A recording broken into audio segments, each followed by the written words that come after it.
गणपति बप्पा मोरया, मंगल मूर्ति मोरया। गणेश चतुर्थी का त्यौहार भगवान गणेश जी के जन्म की खुशी में मनाया जाता है। दोस्तों, ये वीडियो अगर अच्छा लग रहा है तो चैनल को लाइक एंड सब्सक्राइब कर दीजिए। आप लोग सब्सक्राइब करना भूल जाते हैं, लाइक करना, तो पहले लाइक सब्सक्राइब कर दीजिए। और चलिए सुनते हैं कि गणेश चतुर्थी के दिन कौन सी कथा है जिसके सुनने मात्र से हम सभी की सारी इच्छाएं गणेश जी पूर्ण कर देते हैं। तो गणेश चतुर्थी का त्यौहार भगवान गणेश के जन्म की खुशी में मनाया जाता है। माना जाता है कि भगवान गणेश का जन्म भादव के शुक्ल पक्ष के चतुर्थी तिथि को हुआ था, इसीलिए गणेश चतुर्थी का विशेष महत्व माना जाता है। गणेश चतुर्थी एक त्योहार नहीं बल्कि 10 दिनों तक चलने वाला उत्सव है, जिसकी शुरुआत गणपति बप्पा के आगमन से होती है और समापन उनकी विदाई से। इस दौरान घरों, मंदिरों और पंडालों में गणेश जी की मूर्ति स्थापित करके उनकी विधि विधान से पूजा की जाती है। फिर मूर्ति का विधि विधान से विसर्जन किया जाता है। चलिए जानते हैं कि गणेश चतुर्थी के दिन कौन सी कथा है जिसको सुनने मात्र से हम सभी लोग का सभी मनोकामना पूर्ण हो जाएगा। गणेश चतुर्थी का त्यौहार भगवान गणेश के जन्मदिन के रूप में मनाया जाता है, जिसे विनायक चतुर्थी या गणेश चतुर्थी के नाम से जाना जाता है। पौराणिक कथा के अनुसार भादव शुक्ल पक्ष की चतुर्थी तिथि पर माता पार्वती ने एक शिशु बनाने का निर्णय लिया, जिनके लिए उन्होंने अपने शरीर पर लगी चंदन के लेप को तेल के साथ मिलाकर एक शिशु का रूप दिया और फिर उसमें प्राण प्रतिष्ठा कर दिए। इस तरह से भगवान गणेश का जन्म हुआ। दूसरी पौराणिक कथा के अनुसार गणेश चतुर्थी की पौराणिक कथा के अनुसार एक बार भगवान शिव और माता पार्वती जी नर्मदा नदी के किनारे बैठे थे।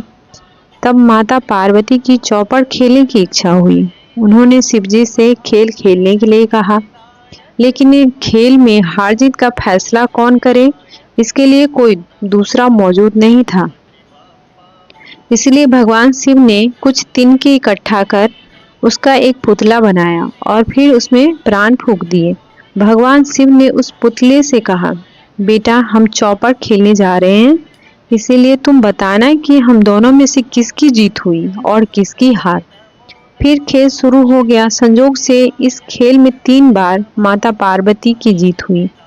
खेल खत्म होने के बाद उस बालक से हार जीत का फैसला करने के लिए कहा गया, तो उस बालक ने पार्वती माता की जगह महादेव को विजयी बताया। उस बालक के मुख से झूठी बात सुनकर माता पार्वती क्रोधित हो गई और उन्होंने बालक को लंगड़ा होने और कीचड़ में पड़े रहने का श्राप दे दिया। बालक ने माता पार्वती से कहा, माता, मुझसे अज्ञानतावश ऐसा हुआ है। बालक द्वारा क्षमा याचना करने पर माता का दिल पिघल गया।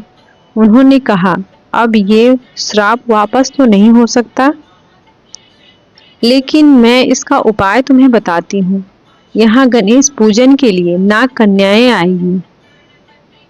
उनके कहे अनुसार तुम विधि विधान से गणेश व्रत करना। ऐसा करने से तुम्हारे सारे कष्ट दूर हो जाएंगे। बालक 1 वर्ष तक उसी स्थान पर पड़ा रहा। उसके बाद उस स्थान पर नाग कन्याएं आई। नाग कन्याओं से उस बालक ने भगवान गणेश के व्रत की विधि जानी। उसके बाद उसने 21 दिन लगातार गणेश जी का व्रत किया। इसके परिणाम स्वरूप गणेश जी उनसे प्रसन्न हुए और उन्होंने उस बालक को दर्शन देकर मनचाहा वर मांगने के लिए कहा। तब बालक ने कहा, हे विनायक भगवान, मुझे इतनी शक्ति दो कि मैं अपने पैरों पे चल के कैलाश पर्वत पर जा सकूं। भगवान गणेश ने वरदान देकर वह बालक कैलाश पर्वत पर पहुंचा और उसने अपनी कथा भगवान शिव को सुनाई। उस समय माता पार्वती जी शिव जी से नाराज चल रही थी। देवी को मनाने के लिए भगवान शिव ने भी 21 दिन तक भगवान गणेश का व्रत किया, जिसके प्रभाव से पार्वती माता की नाराजगी दूर हो गई और वे स्वयं भगवान शिव से मिलने पहुंच गई। इसके बाद भगवान शंकर ने माता पार्वती को इस व्रत के बारे में बताया। फिर माता पार्वती ने भी यह व्रत अपने पुत्र कार्तिकेय से मिलने की इच्छा में किया। व्रत के 21वें दिन कार्तिकेय स्वयं माता पार्वती जी से मिलने चले आए। कहते हैं तभी से ये व्रत समस्त मनोकामनाओं की पूर्ति करने वाला व्रत माना जाने लगा।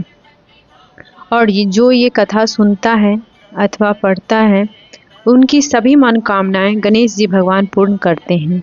बोलो गणेश जी महाराज की जय।